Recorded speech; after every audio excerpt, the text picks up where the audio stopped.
ശ്രീനാരായണ ഗുരുദേവ തൃപ്പാദങ്ങളിൽ എൻ്റെ സാഷ്ടാംഗ പ്രണാമം. ശ്രീ മങ്ങാട് ബാലേന്ദ്രൻ സാറിൻ്റെ ഗുരുദേവ കഥാസാഗരം ഭാഗം 80. സമ്പത്ത് അധികമായാൽ കലഹമുണ്ടാകും.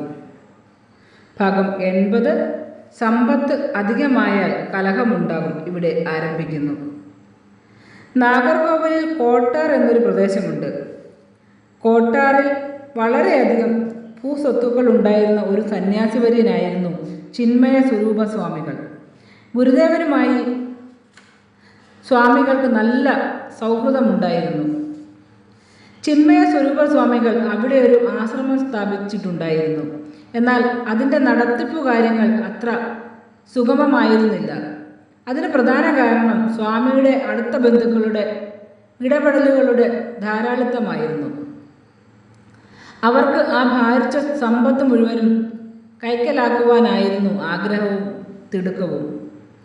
അത് നന്നായി മനസ്സിലാക്കിയിരുന്ന ചിന്മയ സ്വരൂപ സ്വാമികൾ ബന്ധുക്കളെ പലതവണ ശാസിച്ചു നോക്കിയെങ്കിലും അതുകൊണ്ടൊന്നും യാതൊരു ഫലവും ഉണ്ടായില്ല.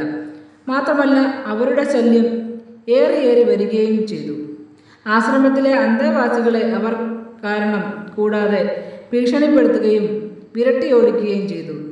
ആശ്രമം നടത്തിക്കൊണ്ടു പോവുക പ്രയാസമായി വന്നപ്പോൾ സ്വാമികൾ ഒരു ദിവസം അരുവിപ്പുറത്തെത്തി ഗുരുദേവനെ കണ്ട് സങ്കടം പറഞ്ഞു. ഗുരുദേവൻ: ഓ, അങ്ങനെയാണോ? സമ്പത്ത് അധികമായാൽ അവിടെ കലഹവും ഉണ്ടാകും. സ്വാമികൾ: എനിക്കതിപ്പോൾ ബോധ്യമായി. അവിടുന്ന് കോട്ടാറുള്ള എൻ്റെ സ്വത്തും ആശ്രമവും ഏറ്റെടുത്ത് എനിക്ക് സമാധാനം ഉണ്ടാക്കിത്തരണം. ഗുരുദേവൻ: അതിന് നാം എന്താണ് ചെയ്യേണ്ടത്? സ്വാമികൾ: അവിടുന്ന് വെറും 3000 പണം തന്നാൽ മതി. ചിന്മയ സ്വരൂപ സ്വാമികളുടെ ആ അപേക്ഷ ഗുരുദേവൻ സ്വീകരിക്കുകയായിരുന്നു. അന്നത്തെ ഭൂമി വില വെച്ച് നോക്കിയാൽ സ്വാമികൾ പറഞ്ഞ വില നന്നേ കുറവായിരുന്നു. തുടർന്ന് അതിനു വേണ്ട പണം സ്വരൂപിച്ച് ഗുരുദേവൻ സ്വാമികൾക്ക് നൽകി. സ്വാമികൾ നേരത്തെ പറഞ്ഞിരുന്നതുപോലെ ആ സ്വത്തും ആശ്രമവും അരുവിപ്പുറം മഠത്തിന് എഴുതി കൊടുക്കുകയും ചെയ്തു. അതറിഞ്ഞ് സ്വാമികളുടെ ബന്ധുക്കൾ വളരെ ശോഭിച്ചു വശായി. തങ്ങൾക്ക് സ്വന്തമായി ലഭിക്കേണ്ടതും അനുഭവിക്കേണ്ടതുമായ സമ്പത്ത് മുഴുവൻ അതോടെ നഷ്ടപ്പെടുമെന്ന് അവർക്ക് മനസ്സിലായി. നാട്ടിലെ അറിയപ്പെടുന്ന ഒരു വക്കീലുമായി അവർ കൂടിയാലോചന നടത്തി.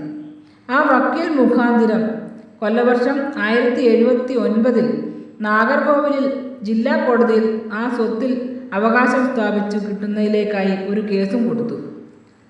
ആ വിവരമെല്ലാം യഥാസമയം തന്നെ ഗുരുദേവൻ അറിയുന്നുണ്ടായിരുന്നു.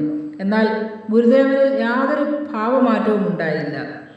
കേസ് നടത്തുന്നതിനോ വസ്തുവകകൾക്കുമേൽ ചിന്മയ സ്വരൂപ സ്വാമികളുടെ ബന്ധുക്കൾ ഉന്നയിക്കുന്ന അവകാശവാദങ്ങളെ നിഷേധിക്കുന്നതിനോ യാതൊരു താല്പര്യവും അവിടുന്ന് കാണിച്ചതുമില്ല. ആ കേസിൻ്റെ വാദം കേൾക്കുന്നതിനിടയിൽ ഗുരുദേവൻ കോടതിയിൽ നേരിട്ട് ഹാജരാകണമെന്ന് ജഡ്ജി ഒരിക്കൽ ആവശ്യപ്പെട്ടെങ്കിലും ഗുരുദേവൻ കോടതി കാര്യങ്ങളിൽ ഇടപെടുകയും ഉണ്ടായതുമില്ല.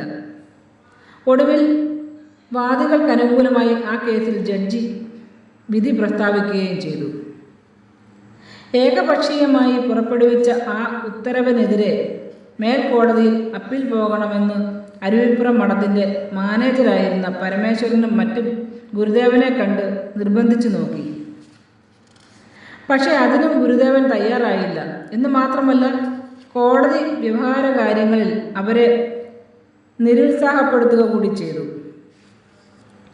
ആ വേളയിൽ തിരുവിതാംകൂർ സർക്കാർ സുപ്രധാനമായൊരു ഉത്തരവ് പുറപ്പെടുവിക്കുകയുണ്ടായി.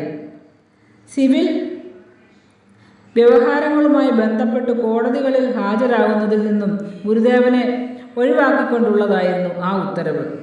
ഗുരുദേവനോടുള്ള തിരുവിതാംകൂർ രാജകൊട്ടാരത്തിൻ്റെ ആദരവ് കൂടിയായിരുന്നു ആ ഉത്തരവ്. ആ കേസിനാസ്പദമായ വസ്തുതകളെ അടിസ്ഥാനമാക്കി മഹാകവി കുമാരനാശാൻ പിൽക്കാലത്ത് രചിച്ച കവിതയാണ് ഒരു ദൂഷിതമായ ന്യായാസനം. പിന്നീട് ഒരിക്കൽ കുമാരനാശാൻ ഗുരുദേവനോടൊത്ത് കോട്ടാർ വഴി കാറിൽ യാത്ര ചെയ്യുകയുണ്ടായി. അപ്പോൾ ആശാൻ പറഞ്ഞു, ഇതെല്ലാം ഒരു കാലത്ത് നമ്മുടേതായിരുന്നു. അത് കേട്ടിട്ട് ഗുരുദേവൻ, ഇപ്പോഴും നമ്മുടേതാണല്ലോ. നമിച്ചിടുന്നേൻ ശ്രീ ഗുരുദേവാതവ തിരുപാദങ്ങൾ. സ്തുതിച്ചിടുന്നേൻ ഞങ്ങൾ നിത്യം നാരായണമൂർത്തേ. ശരണം ശരണം ശരണം തരണേ ശിവഗിരി ഗുരുദേവാ. തവ തിരുപാദം ശരണം തേടുന്നടിയങ്ങൾ ഞങ്ങൾ. ശ്രീ മങ്ങാട് ബാലേന്ദ്രൻ സാറിൻ്റെ ഗുരുദേവ കഥാസാഗരം ഭാഗം 80. സമ്പത്ത് അധികമായാൽ കലഹമുണ്ടാകും ഇവിടെ അവസാനിച്ചിരിക്കുന്നു.